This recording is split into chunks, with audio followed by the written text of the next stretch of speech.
Hello बच्चों, आज मैं आपको ईवीएस का 12 चैप्टर करवाऊंगी। ठीक है, जिसका नाम है पानी कल से आज तक।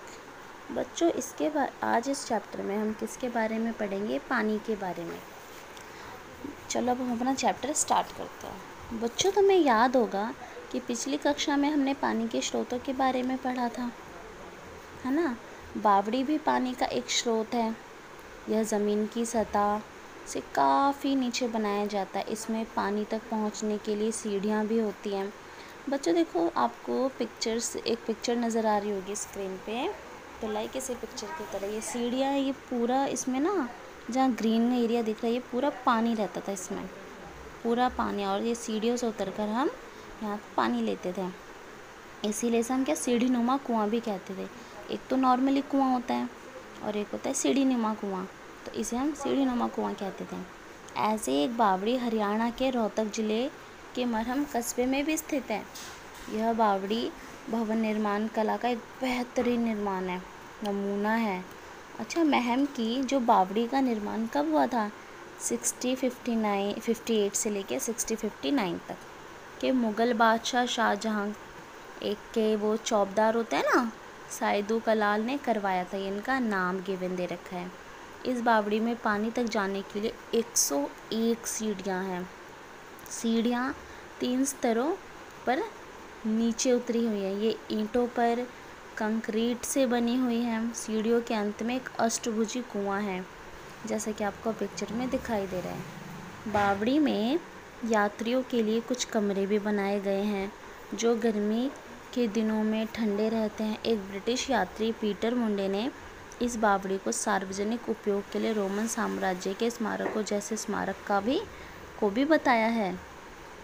इस तरह की अन्य बावड़ियाँ हरियाणा में मेवात, झज्जर, नारनौल, कैथल, टोहाना, हांसी आदि जगहों पर है। रख रखाव के अभाव में वे बावड़ियों का अपना ही महत्व खो रही है। इनका संरक्षण करना किसकी जिम्मेदारी है? हमें सबकी जिम्मेदारी है। और आपको एक नई चीज़ मैं बताऊं, जो जिला मुख्यालय से करीब 35 किलोमीटर दूर है ये मरहम स्वर्ग का झरना।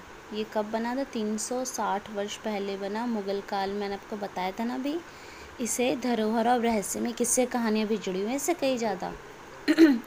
बावड़ी में जो लगे फ़ारसी भाषा का एक अभिलेख के अनुसार इसे हम क्या, स्वर्ग के झरने के निर्माण उस समय मुग़ल राजा शाहजहाँ के सूबेदार सैयदू कलाल ने, मैंने बताया ना अभी, 1658 से 1659 ईस्वी में करवाया गया था, जैसे कि मैंने अभी आपको कन्फर्मेशन दिया। चलो अब हम आगे बढ़ते हैं। बच्चों, अब आपको दूसरी पिक्चर दिखाई दे रही है ना। जब वर्षा होती है तो उसका जल बहकर कहाँ जाता है? क्या वह हमारे किसी काम आता है? क्या हम जल का प्रयोग करते हैं?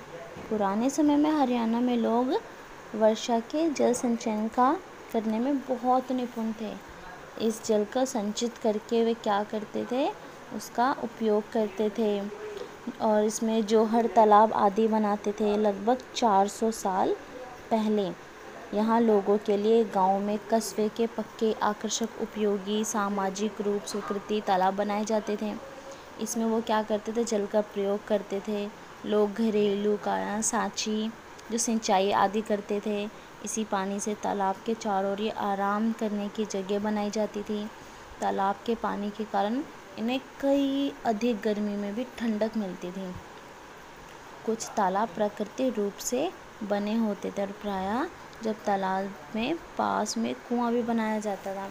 बच्चों, अब आप बताओ, नदी वदी के किनारे आप जाते हो तो आप देखते हो ना, एकदम ठंडा ठंडा, सेम वही। तो अब हम आगे बढ़ते। जो पुराने समय में जब यातायात के पर्याप्त साधन नहीं थे तो लोग क्या करते थे?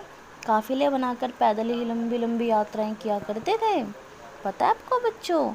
और उस समय कुएं, तालाब, बावड़ियाँ वहाँ के निवासियों, यात्रियों के लिए पानी की आवश्यकता पूरी करते थे।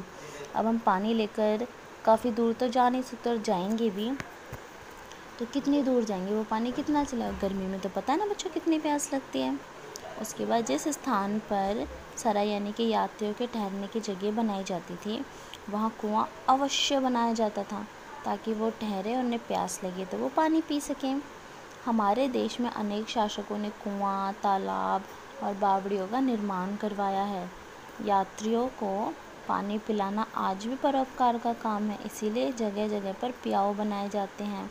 और गर्मी में आप देखना ना, आप देखते हो ना, गर्मी में ज़्यादातर मीठे पानी की छबीलें लगाई जाती है ऐसा, और लोग जो जाते हैं उनको पानी दिया जाता है ना।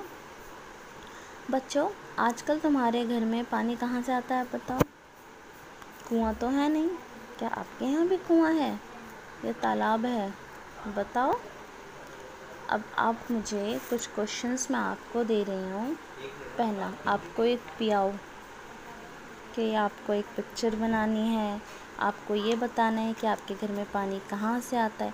क्या तुम अब भी कुओं में से पानी भर कर लाते हैं, या तुम्हारे घर पानी का सप्लाई होता है, या नलके का यूज़ होता है? ये सारी चीज़ें आपको बतानी है।